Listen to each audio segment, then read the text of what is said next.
এদেশে জমজমের পানিকে মদ বললে মানুষ বোঝে যে এটা ভুল কথা। এদেশে শুকরের গোশতকে গরুর গোশত বললে মানুষ বুঝতে পারে এটা ভুল কথা। এই দেশে জানাকে ভালোবাসা বলে, কেউ এর প্রতিবাদ করে না। বিয়ে করে না এটা নাকি ভালোবাসা? তাহলে জানা কোনটা? এটা যদি ভালোবাসা হয় জানা কোনটা? গত পরশু আমার কাছে এক ভাই প্রশ্ন করছে, শেখ আমাকে হেল্প করেন। বললাম যে তোমার কি হয়েছে?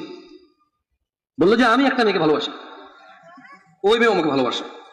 দেখলাম তো বললো যে এখন ওই মেয়ের বাপ আমি বেকার দেখে আমার কাছে মেয়ে বিয়ে দিবে না, আমি যাবো বিদেশ। বললাম তো তুমি বিদেশ যাও, তো প্রবলেম কোথায়? বলে যে আমি বিদেশ গেলে মেয়ের বাপ মেয়েকে বিয়ে দিয়ে দিবে। আমি বললাম তার মেয়ে সে বিয়ে দিবে না, তো তোমার কি? তুমি বিদেশ যাও, অ্যাক্সিডেন্ট হয়ে মারা যাও, এতে ওর কি? ইন্না লিল্লাহি ওয়া ইন্না ইলাইহি রাজিউন ছাড়া কি বলবে মুসলমান ছাড়া? আমি বললাম ওর মেয়ে ও বিয়ে দিবে না, তোমার কি? আর তুমি বিদেশ যাবা না, বেকার তুমি বেকার কেন? তোমাকে কাজ করা কি নিষেধ বাংলাদেশে? বাংলাদেশ সরকার কি তোমাকে বলে দিচ্ছে